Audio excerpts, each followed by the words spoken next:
Assalamualaikum warahmatullahi wabarakatuh.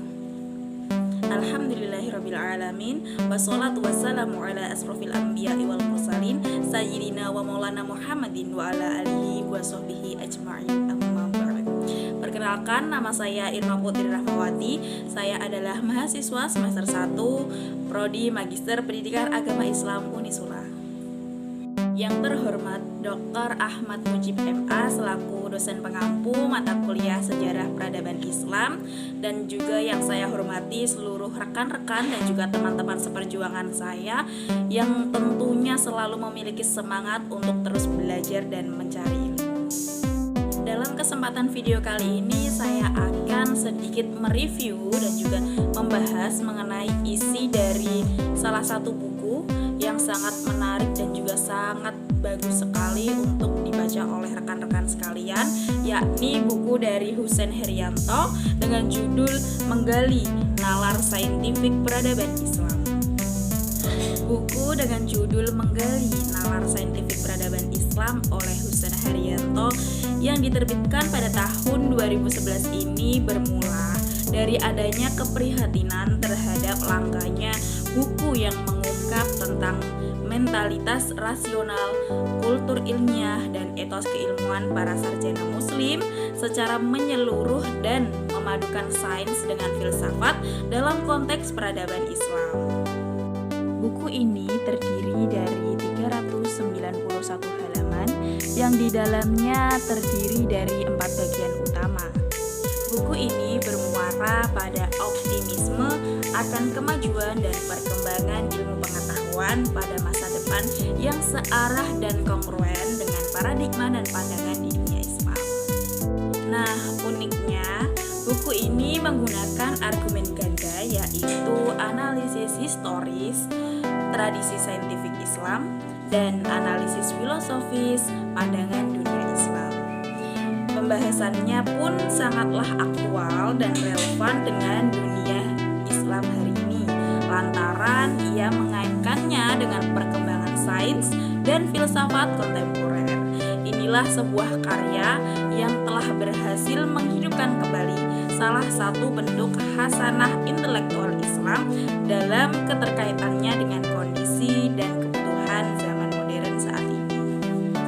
Pada bagian pertama buku ini menjelaskan bahwasannya metode ilmiah didirikan atas 2 landasan utama, yaitu deduksi rasional dan induksi empiris. Dalam buku ini, pada bagian pertama buku ini terdapat syair yang sangat menarik yang dikemukakan oleh Muhammad Iqbal yang berbunyi, hancurkan dunia sampai berkeping-keping bila tidak sesuai denganmu, dan ciptakan dunia yang lain dari kedalaman wujudmu. Betapa pedihnya manusia merdeka yang hidup di dunia yang diciptakan oleh manusia lain. Nah, melalui syair tersebut mengungkapkan bahwa kegemarannya ketika menyaksikan umat Islam yang kehilangan kemerdekaan untuk menjadi diri sendiri dan larut dalam dunia yang diciptakan oleh orang lain. Iqbal menghendaki bahwasanya kaum muslim untuk memiliki kepribadian dan karakter yang terhormat dan agung karena Islam telah memuliakan mereka sebagai umat terbaik atau khairul ummah.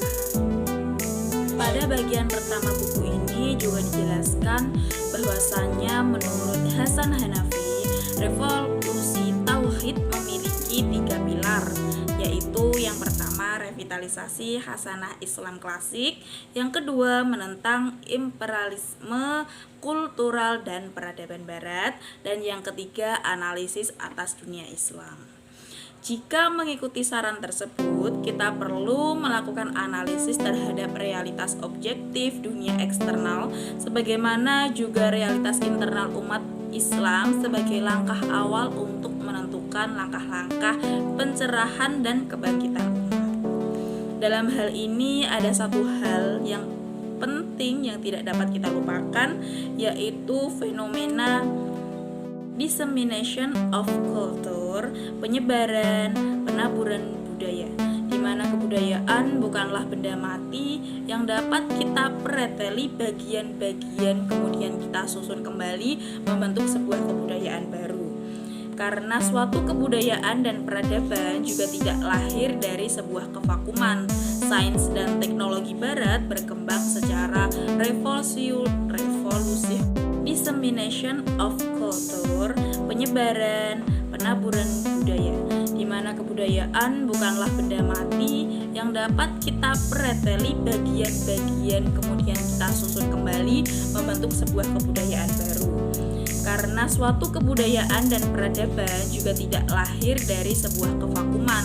Sains dan teknologi barat berkembang. Suatu kebudayaan asing akan tumbuh dan berkembang biak dalam tubuh umat secara alamiah tanpa kita sadari jika kita sebagai umat Islam tidak memiliki falsafah dan pandangan dunia tersendiri. Oleh karena itu, kebudayaan Islam atau peradaban Islam hanya dibentuk dengan filsafat, paradigma, dan nilai Islam itu sendiri.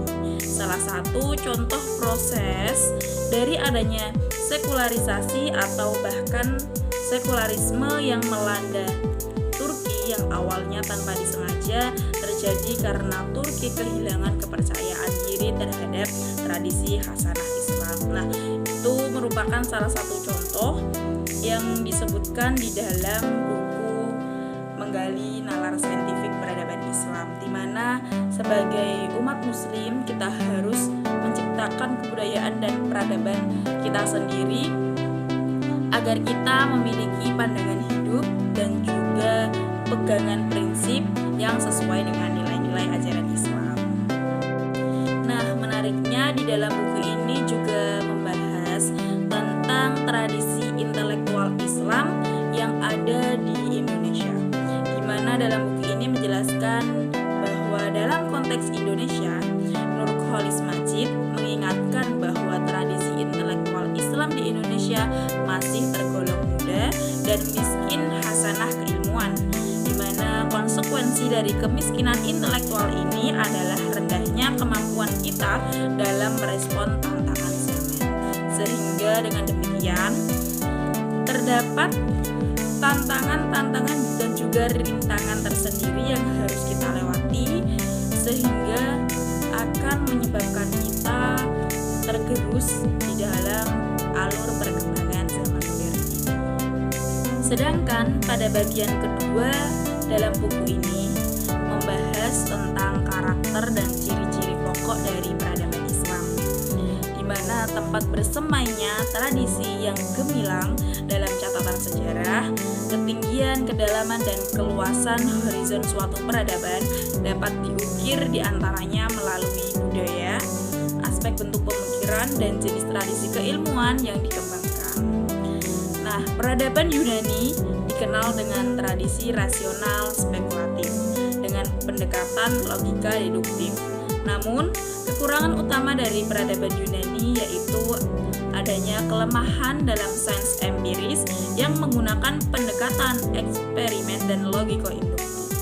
Sementara itu, peradaban Persia, India, dan Cina kuno cenderung memiliki corak mistik esoteris dan agak abai dalam pengembangan tradisi pengetahuan empiris dan rasional. Nah, sebaliknya, jika kita melihat peradaban Barat sangatlah menekankan tradisi sains empiris dengan pendekatan induktif dan meninggalkan tradisi pengetahuan rasional iluminatif. Dalam konteks seperti itulah berbeda dengan peradaban-peradaban dunia yang telah disebutkan, di mana peradaban Islam pada masa keemasannya dapat mewarisi berbagai tradisi keilmuan kepada dunia, di mana karakter khas yang menonjol pada peradaban Islam adalah tradisi keilmuan yang sangat multidimensional.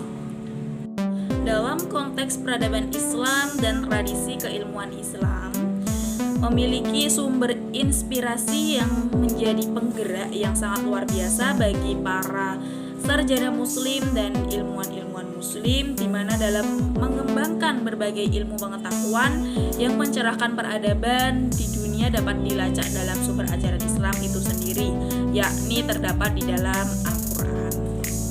Posisi Al-Quran sebagai kalam ilahi yang berbentuk teks itu unik, dirasa unik lantaran memiliki dua dimensi sekaligus, yakni dimensi spiritual dan juga intelektual, di mana dari telaah Al-Quran itu sendiri terdapat banyak ilmu yang dilahirkan.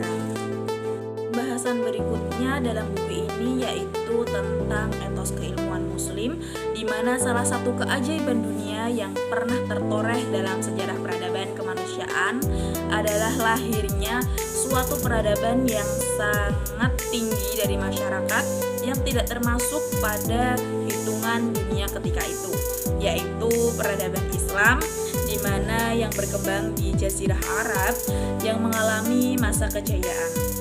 Komponen penting yang menggerakkan terjadinya transformasi kebudayaan pada pertumbuhan peradaban Islam saat itu adalah munculnya semangat baru yang bersandarkan pada visi realitas, paradigma, tradisi, dan etos baru yang dibawa oleh ajaran Islam, di mana sarjana muslim klasik turut memberikan kontribusi yang sangat besar kepada peradaban manusia, yaitu menumbuhkan pluralitas, kosmopolitanisme, universalisme ilmu pengetahuan bagi umat manusia.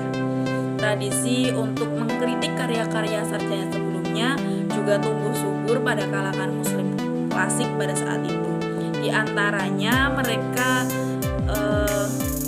membentuk sebuah diskusi, kemudian perdebatan saling mengkritik antara satu sama lain. Demikian itu merupakan salah satu bentuk etos kritisme dari sarjana muslim lainnya, yaitu tumbuhnya tradisi revisi terjemahan secara berulang-ulang. Jadi, semangat kritisme sarjana muslim sangat berkolerasi erat dengan etos pertanggungjawaban ilmiah mereka, di mana mereka ingin mengungkapkan bahwa kebenaran apa adanya seakurat mungkin sebagaimana realitas menjadi objek telaah dari ilmu pengetahuan. Pada masa itu, ada beberapa lembaga pendidikan yang telah dibangun dan juga dibentuk, yakni salah satunya maktab sebagai tempat belajar menuntut ilmu, memperkenalkan ilmu tajwid, membaca Al-Quran, bahasa, kemudian mempelajari sastra. Kemudian setelah itu terdapat juga rumah sakit sebagai lembaga pendidikan yang cukup penting karena sebagian besar pengajaran ilmu medis klinik dilakukan di rumah sakit. Rumah sakit berfungsi sebagai lembaga pendidikan dan menjadi penunjang bagi sekolah, madrasah, masjid, atau tempat mengajarkan prinsip teoritis, filosofi alam, dan cabang-cabangnya termasuk juga ilmu medis. Kemudian terdapat juga observatorium Islam pertama yang didirikan, yakni Samsiah yang dibangun oleh Khalifah Al-Ma'mun di Baghdad. Selain itu, lembaga pendidikan lainnya juga terdapat masjid dan madrasah-madrasah. Berdasarkan buku ini, terdapat banyak sekali para ilmuwan dan juga filsuf muslim yang sangat masyhur yang telah menyumbangkan berbagai pemikiran dan di berbagai macam bidang ilmu pengetahuan. Salah satunya yakni ada Al-Khawarizmi yang dijelaskan dalam buku ini memiliki 7 sumbangan utama yang sumbangan tersebut benar-benar bersifat orisinal. Al-Khawarizmi dalam aljabar dan matematika pada umumnya, yakni dia menyumbangkan yang pertama, dia memperkenalkan perhitungan sistem desimal. Yang kedua, Al-Khawarizmi juga meletakkan dasar-dasar ilmu hitung dan juga aljabar. Yang ketiga, dia menerapkan bilangan 0 dalam perhitungan sistem desimal, aritmatika, dan aljabar. Dan dia juga menemukan nilai pi yang menyatakan perbandingan keliling sebuah lingkaran terhadap garis tengahnya. Kemudian yang kelima, Al-Khawarizmi juga sangat berjasa dalam menyusun daftar logaritma. Adapun sumbangannya yang keempat, yakni Al-Khawarizmi juga menemukan metode aljabarik untuk menghitung tinggi dari sebuah segitiga. ketujuh yakni Al-Khawarizmi juga merumuskan penyelesaian dari persamaan kuadrat dengan memperkenalkan konsep variabel, parameter, akar kuadrat, dan bersama ilmuwan muslim lainnya juga memecahkan persamaan kuadrat. Nah, dalam pembahasan selanjutnya di buku ini yakni dalam bidang ilmu astronomi, di mana hampir semua sarjana muslim dari berbagai jenis disiplin ilmu menekuni telaah astronomi, di mana sebelum Islam datang telaah terdapat berbagai tradisi keilmuan dan juga peradaban yang perkembangannya tengah mengalami kebutuhan develop dan juga sekarang. Sejalan dengan etos keilmuan Islam yang terbuka dan kosmopolitan serta kemampuan khas epistemologi Islam yang memiliki daya sintetis kreatif, di mana para sarjana muslim menerima berbagai hasanah dari peradaban pra-Islam seraya secara kreatif mengembangkannya sendiri dengan cara pandang dan paradigma baru yang sesuai dengan pandangan dunia tauhid tentunya. Adapun yang perlu kita ketahui bersama yakni langkah pertama yang dilakukan oleh para sarjana muslim dalam dunia sains astronomi yakni dengan menerjemahkan karya-karya astronomi dari tradisi Yunani, Persia, Babilonia, Harran, dan India, dan juga beberapa sumbangan berharga Al-Batani terhadap astronomi, yaitu diantaranya sebagai berikut. Yang pertama, dia memperkenalkan terminologi astronomis yang digali dalam bahasa Arab seperti azimut, zenit, dan nadir. Yang kedua, dia juga mengkoreksi sistem tata surya Ptolemeus dan statis menjadi lebih dinamis. Kemudian yang ketiga, Al-Batani juga menentukan secara teliti garis lengkung atau kemiringan dari orbit di mana matahari terlihat bergerak, panjangnya tropis, namanya suatu musim, dan titik ketepatan orbit matahari serta orbit utama dari planet tersebut. Nah, sumbangan Al-Batani yang keempat yakni dia juga menetapkan nilai presesi perputaran bumi terhadap kutub ekliptika sebesar 54,5 dan 1 tahun untuk sudut juga inklinasi ekliptika. Adapun sumbangannya yang kelima yakni dia juga menemukan metode baru untuk menetapkan saatnya terlihat bulan baru dan juga membuat telaah terperinci mengenai gerhana bulan dan juga matahari. Yang keenam yakni Al-Batani juga mengintrodusir penetapan satu hari menjadi 24 jam, siang dan malam. Adapun sumbangannya yang terakhir yakni dia juga membuat beberapa instrumen untuk observasi astronomis yang dia lakukan, dan beberapa diantaranya masih terpakai hingga saat ini. Nah, kurang lebih pembahasan selanjutnya dalam bidang keilmuan fisika, di mana penemuan sarjana muslim yang tergolong sebagai tokoh-tokoh utama pengembang ilmu fisika sedikit mengalami kesulitan karena banyaknya sarjana muslim yang menaruh minat pada studi fisika yang pada saat bersamaan juga menekuni bidang-bidang keilmuan lainnya. Salah satu ilmuwan muslim yang sangat terkenal dan juga menyumbangkan beberapa pemikirannya dalam bidang ilmu fisika yakni Ibnu Al-Haytham, yang memberikan sumbangan-sumbangan orisinal yang penting bagi kemajuan dan juga perkembangan telaah optik dan fisika pada umumnya. Sebenarnya dia juga memiliki kontribusi besar untuk matematika dan juga bidang ilmu astronomi melalui beberapa karya ilmiahnya. Selain demikian, dia juga berhasil memecahkan persoalan matematika tingkat tinggi yang hingga saat ini mengharumkan namanya, yaitu persoalan persamaan tingkat 4 dengan menggunakan interaksi suatu hiperbola sama sisi dengan satu lingkaran. Dalam bidang fisika juga terdapat ilmuwan muslim lainnya yang memiliki banyak sekali sumbangan pemikiran yang besar, namun sayangnya para pelajar, mahasiswa, dan sarjana pada saat ini tidak mengetahui prestasi-prestasi beliau. Nah, sayangnya mereka para pelajar-pelajar saat ini tidak mengetahui prestasi prestasi ilmiah para ilmuwan muslim Al-Biruni, tetapi justru mereka mengetahui dengan cermat prestasi-prestasi yang dicapai oleh Galileo. Maka dapat dinyatakan bahwa mereka buta sama sekali dengan sumbangan para ilmuwan dan filsuf muslim dalam perkembangan sains dan tradisi ilmiah. Nah, fenomena itulah yang disebut sebagai distorsi historis, yaitu praktik penyimpangan penulisan sejarah sains dengan menyembunyikan atau menghilangkan data dan fakta tentang prestasi penemuan ilmiah pada era keemasan peradaban Islam abad ke-8 sampai ke-14. Karya-karya ilmiah Al-Biruni yang tak kurang dari 200 buah meliputi dalam bidang ilmu fisika, matematika, astronomi, farmasi, kedokteran, dan juga mineralogi, biologi, geologi, geografi. Selain itu, dia juga menulis banyak sekali karya dalam bidang ilmu sejarah, bahasa, dan juga perbandingan agama. Nah, banyak karya-karya ilmiah yang menjadi rujukan penting dunia pendidikan sains di timur dan juga barat.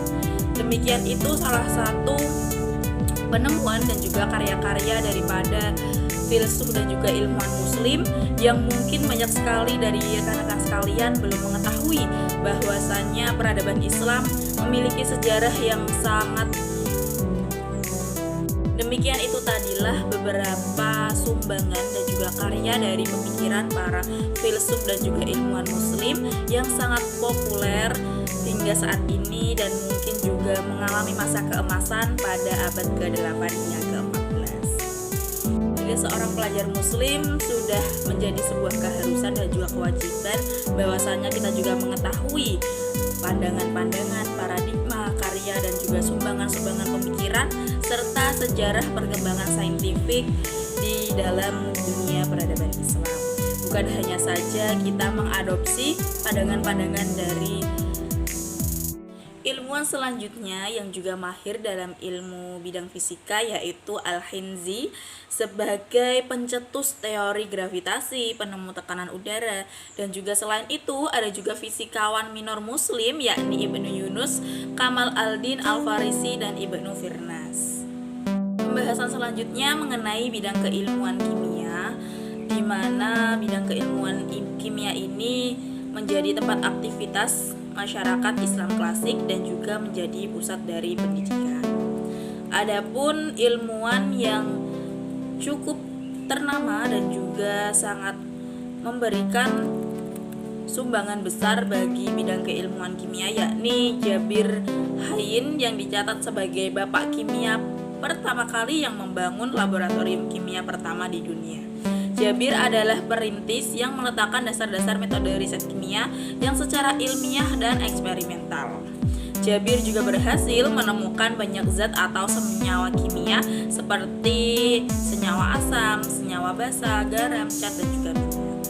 Jabir juga ikut serta dalam membangun berbagai macam teori kimia mengenai penguapan, persenyawaan, pembutiran, pelelehan, dan juga sublimasi. Adapun ilmuwan kimia yang selanjutnya yaitu ada Zakaria Al-Razi yang lebih dikenal sebagai dokter klinis terbesar Islam sesudah Ibnu Sina. Meskipun demikian, Al-Razi juga merupakan tokoh kimia yang mempunyai sumbangan yang sangat signifikan terhadap perkembangan ilmu kimia. Al-Razi menulis banyak sekali karya ilmiah tentang kimia. Beberapa di antaranya juga banyak yang diterjemahkan ke dalam bahasa Latin dan sejumlah bahasa Eropa lainnya. Salah satu kontribusi penting Al-Razi terhadap bidang ilmu kimia yaitu dengan klasifikasi substansi atau zat kimia menjadi 3 golongan yakni mineral, tumbuhan, dan juga hewan. Pembahasan yang terakhir dari bidang keilmuan yang dibahas dalam buku ini yakni mengenai bidang keilmuan medis atau kedokteran yang merupakan salah satu sumbangan besar peradaban Islam kepada peradaban dunia dengan mewariskan karya-karya dan juga tradisi yang sangat berpengaruh di dunia barat hingga pada abad ke-18 dan juga berpengaruh di dunia timur hingga saat ini, di mana Zakaria Al-Razi dan Ibnu Sina merupakan 2 tokoh dokter muslim yang membawa kedokteran Islam mencapai kejayaannya.